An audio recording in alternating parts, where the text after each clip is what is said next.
Hello everyone. पिछले video में हमने झारखंड के जनजातीय विद्रोह में जो तमाड़ विद्रोह था इसके बारे में पढ़ा था, जो टोटल 6 चरणों में कंप्लीट हुआ था। आज की इस वीडियो में हम झारखंड के जनजातीय विद्रोह में तिलका आंदोलन के बारे में पढ़ेंगे, जो तिलका मांझी द्वारा की गई थी।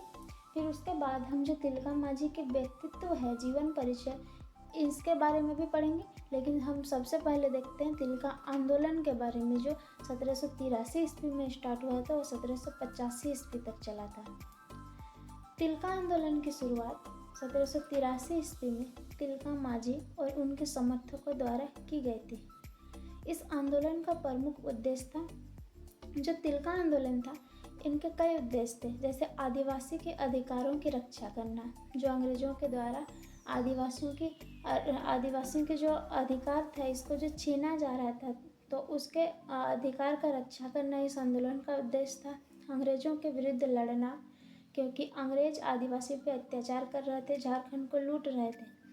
सामंतवाद से मुक्ति प्राप्त करना, क्योंकि जो आदिवासी लोग थे ये सामंत का जीवन, यानी कि एक तरह से अगर कहा जाए तो नौकर जैसा, जो कि अंग्रेज ऐसा किए थे कि एक तरह से नौकर जैसा काम करवाते थे झारखंडी के जो आदिवासी समुदाय के लोग थे।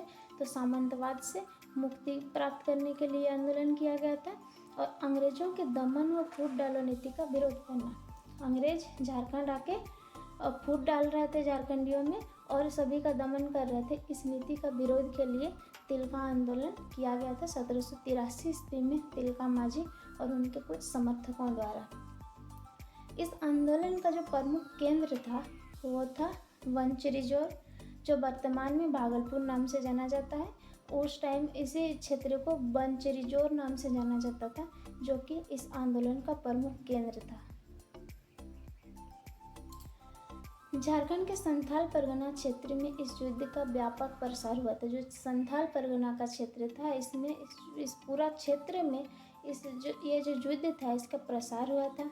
तिलका मांझी ने आंदोलन का प्रचार प्रसार करने के लिए साल के पत्तों का प्रयोग किया था, क्योंकि तिलका मांझी के पास संसाधनों की कमी थी, जिसके कारण उन्होंने प्रचार करने के लिए पत्र के जगह पर साल के पत्रों का प्रयोग किया। साल के पत्तों को एक तरह से पत्र जैसा लिख के उसमें प्रसार किया, जो वो जो आंदोलन कर रहे थे इनका प्रचार किया।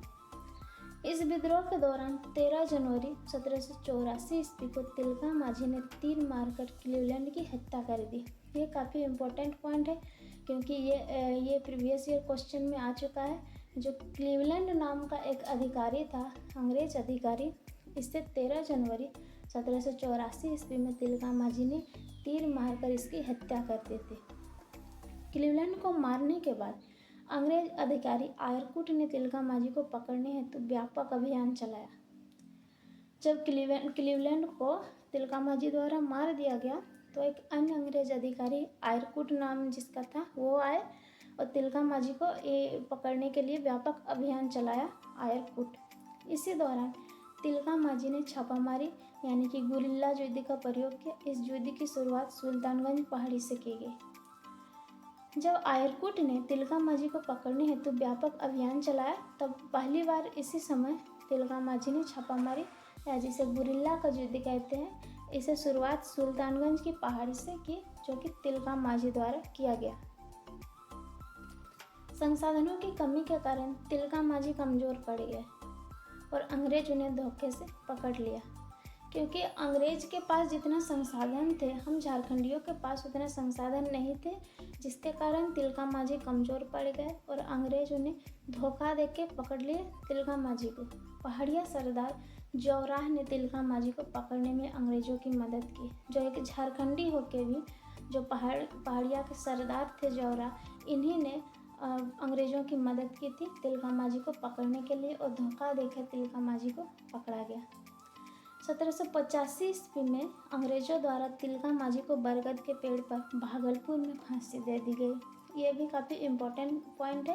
ये भी प्रीवियस ईयर के क्वेश्चन में आ चुका है कि तिलका मांझी को कब फांसी दी गई थी। तो 1785 ईस्वी में इन्हें धोखे से पकड़ के फांसी दे दी गई और इन्हें बरगद के पेड़ में लटका कर फांसी दे दी गई थी और वो जगह था भागलपुर, जहाँ से उनका आंदोलन शुरुआत हुआ था। जिस स्थान पर तिलका मांझी को फांसी दी गई उस स्थान को बाबा तिलका मांझी चौक के नाम से जाना जाता है। तो तिलका मांझी जो एक महान क्रांतिकारी हुए, तो उनके याद में उनकी स्मृति के लिए उस चौक को, जहाँ पर तिलका मांझी को फांसी दे दी गई थी भागलपुर में, उस चौक को बाबा तिलका मांझी चौक के नाम से अभी भी जाना जाता है। झारखंड के स्वतंत्रता सेनानियों में सर्वप्रथम शहीद होने वाले सेनानी हैं तिलका मांझी। जितने भी स्वतंत्रता सेनानी हुए, जितने भी युद्ध किए अंग्रेजों के साथ झारखंड के, इनमें से जो सबसे पहले शहीद होने वाले थे वो थे तिलका मांझी। तो फ्रेंड्स, ये था तिलका आंदोलन जो कि 1783 से स्टार्ट हुआ था और 85 तक चला था। अब हम जो तिलका मांझी के जो व्यक्तित्व थे उनके जीवन के परिचय के बारे में देखते हैं।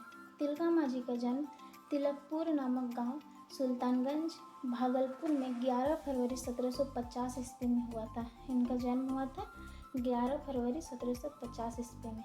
गांव का नाम था तिलकपुर, जो कि सुल्तानगंज भागलपुर के अंतर्गत आता है। इनका संबंध संथाल परिवार से था। ये संथाल परिवार के थे और ये मुर्मू जाति के थे तिलका मांझी। इनके पिता का नाम था सुंदरा मुर्मू। तिलका मांझी का ही अन्य नाम था जाबरा पहाड़िया। ये भी काफ़ी इम्पोर्टेंट पॉइंट है कि तिलका मांझी का एक अन्य नाम है जाबरा पहाड़िया और इनके पिता का नाम था सुंदरा मुर्मू।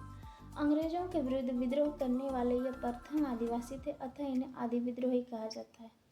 तो तिलका मांझी का उपनाम है आदि विद्रोही, क्योंकि अंग्रेजों के विरुद्ध विद्रोह करने वाले ये प्रथम आदिवासी थे तिलका मांझी। तिलका मांझी ने अंग्रेजों अधिकारी क्लीवलैंड की हत्या कर दी थी। अभी हमने पढ़ा कि तिलका मांझी ने तीर मारकर क्लीवलैंड की हत्या कर दी थी 1784 ईस्वी में। 1785 ईस्वी में इन्हें बरगद के पेड़ पर फांसी दे दी गई और सर्वप्रथम शहीद होने वाले स्वतंत्रता सेनानी तिलका मांझी है। जो झारखंड में सबसे पहले शहीद होने वाले स्वतंत्रता सेनानी है वो है तिलका मांझी। तिलका मांझी के नाम पर ही 1991 ईस्वी में भागलपुर विश्वविद्यालय का पुनः नामकरण तिलका मांझी भागलपुर विश्वविद्यालय के नाम से किया गया। जो इनके स्मृति के लिए 1991 ईस्वी में जो भागलपुर में स्थित है विश्वविद्यालय, उनका नामकरण किया गया तिलका मांझी भागलपुर विश्वविद्यालय। तो फ्रेंड्स, यहीं पर जो तिलका आंदोलन था और बाबा तिलका मांझी के जो व्यक्तित्व थे ये हमने कंप्लीट किया। अब हम अगला वीडियो में जो झारखंड में मुंडा विद्रोह हुआ था उसके बारे में पढ़ेंगे, जो कि 1793 में स्टार्ट होकर 1832 ईस्वी तक चला था।